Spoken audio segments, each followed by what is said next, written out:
When it is your time of the month, you squat on this part. You could just use this, you put on your private parts and it grabs the blood.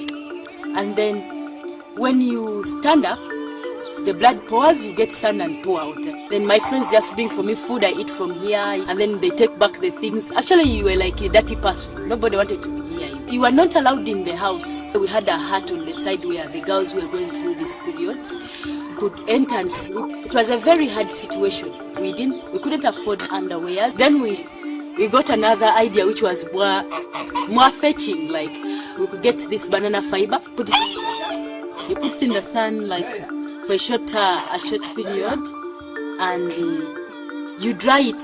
Now, before it dries very well, you can. It was not so convenient, as in it was a bit hard. You know, when you walk, it is so uncomfortable. I'm not saying that in our country we don't have pads.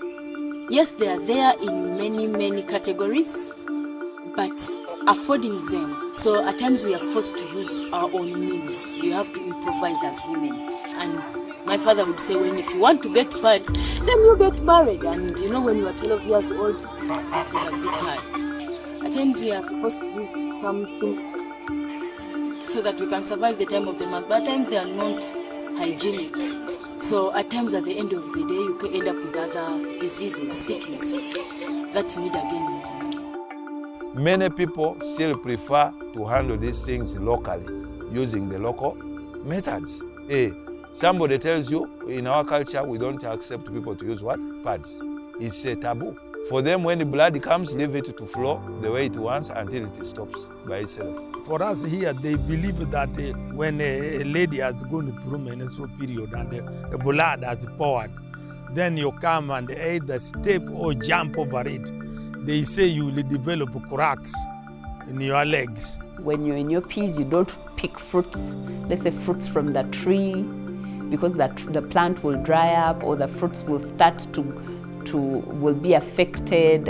I've been hearing that when a woman is undergoing menstruation, when they cross a garden, the crops get scorched, more especially some particular crops, nuts, maize. When you're under the periods, you are not supposed to cross the road. You are supposed to stay at home until the period is over. They always scare them. They tell them you are not clean, you are a bad omen in that moment. So you find that they are frightened, they feel bad. Some of them feel hated. In their heart they resent God. Why do God give them such a moment? So you'll find that's why you find most of them dodge school, don't be in public gatherings. They have to sit at home and wait for the days to get finished. This menstruation comes along with abdominal pains, or what we can call cramps. And in most cases, when some of these girls experience these cramps, they can't concentrate. Actually, the pain is too much. Then there is the scent and the general body weakness. They don't have panties to use, soap for washing. And we have some girls that lack pads because of the financial background of the parents. They be in class, but they are worried the month has started and I have no pads. You understand? If a girl menstruates in class, it will call for the attention of the other people in class, especially the boys, who will in turn laugh at her, and she will find herself uncomfortable. And the only solution they get is to run away from school. Because according to them, it is a shame. When they start menstruating, maybe their parents don't have money, and they go to some boys, deceive them and take them because of pads. At the end of the day, the girl is expecting she has to drop out of school. These girls who are experiencing such conditions are always shy in class. They don't want to participate. They always try to escape from classes.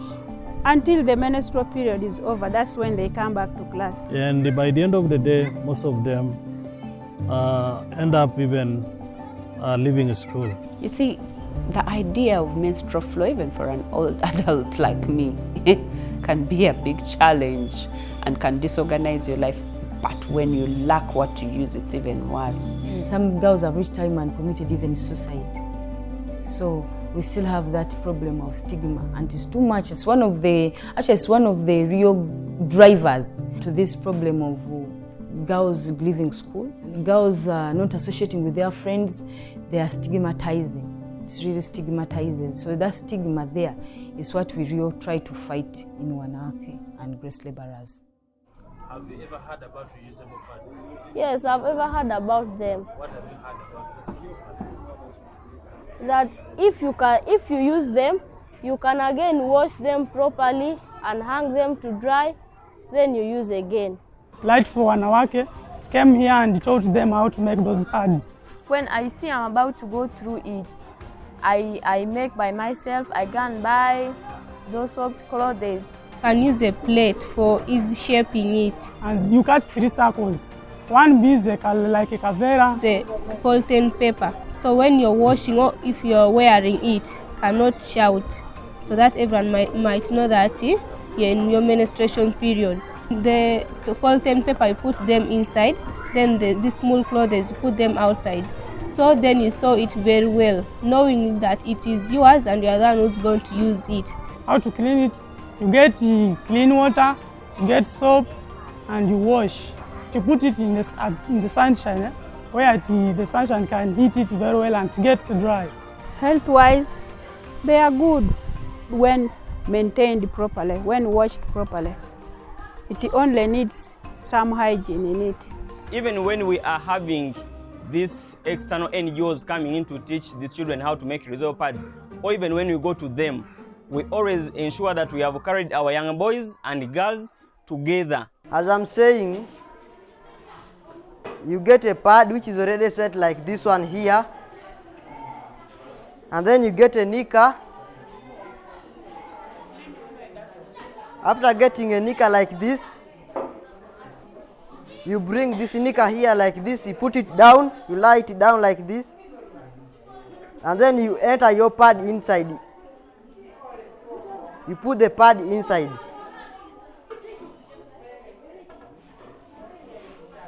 And then you bring this way like this, you fold it like this. You bring this way, you fold. Even here, this also you fold it. You bring it also, you fold it, this also. After folding like this, you make sure it is set very well.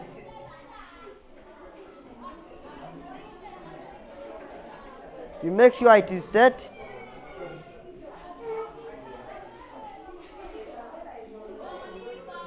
After putting it inside like that, and then I think you can wear it like this.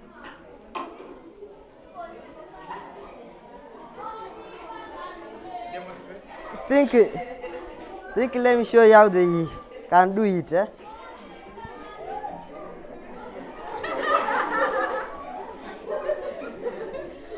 You wear it like this.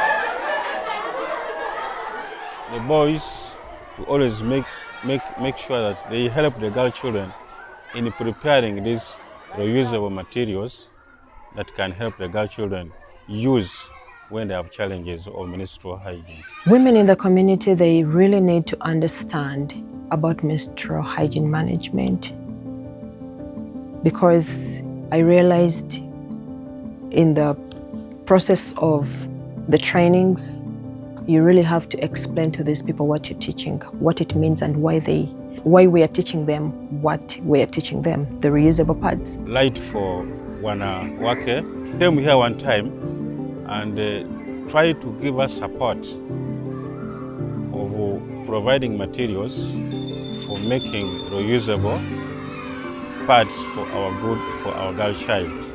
They conduct trainings whereby we are told not to pay or to facilitate them, but we get simple materials whereby they can teach our pupils on how to come up with reusable pads. The more we keep teaching these children about menstrual hygiene and its related consequences if mishandled, of course I've kept them in the know, in a way that a child who is at school cannot be compared to that one who is outside there, who is illiterate about this current situation. Me, I always move with my pads in my bags, and my girls know it. And I always tell them, if it happens, just come to me. I give them something, they clean up and pad and come back to class, and classes run normally. What we do as local government, we have a plan that in every quarter, there is a plan for girl children in the division level to the health units. So every quarter we plan, and it's passed.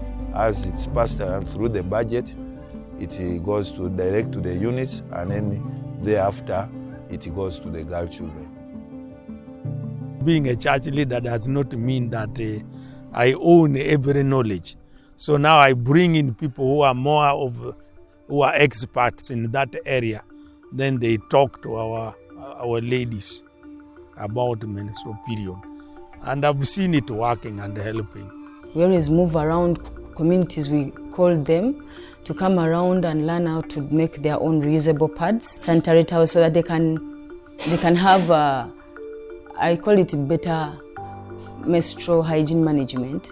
We teach them how to wash, how long you should put on a pad, and what time to wash yourself. Because as a woman, whenever you're expressing your menstruation, it means you are unclean. So it means you have to keep on cleaning yourself. So we always teach them how to manage their hygiene during that time. At times when we are calling for conferences, for youth camps, Bible camps, we always take that opportunity, that chance to also tell them about menstrual hygiene. So it's almost every year, it is almost happening almost every month. The impact is very good and very positive, that the children are now sensitized about how menstrual hygiene is supposed to be. And I'm also very, very certain that the girls who have been failing to come and attend classes because of the menstruation periods are likely to be very, very regular in class. There is a great change in that we have seen many girls are becoming open, many girls are becoming clean, they are organized. You know, those days you just get surprised. A girl comes from the class, blood is flowing, and the girl is telling you, I can't explain what is this, I cannot know. But today, the population of girls that is informed is more than the population that is not informed.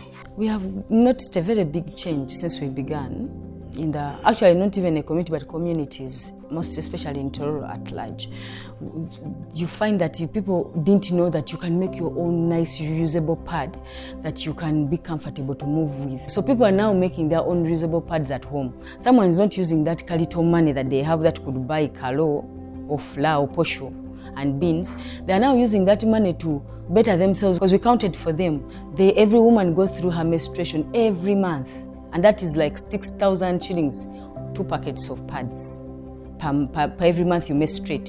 But if they get that money and use it to maybe for savings, by the end of the year, women are smiling. When you have your own pads, you're comfortable. You know, even if the month comes, I'm comfortable, I have my pads. Actually, we just say I'm ready for that time of the month. So even girls, young girls now, they are not going to be deceived. She will say, to make my own pads, how can a man deceive me? Some of them are even got now self-esteem. Someone says, I don't need someone's help right now. Even when parents don't give these girls, they know they can make their own pads. And then we are near here, we have associated ourselves here, people even know where to find us. Schools have come to us and tell, we want you to come and help our girls. We are sure with the support they are giving to us, we shall keep moving.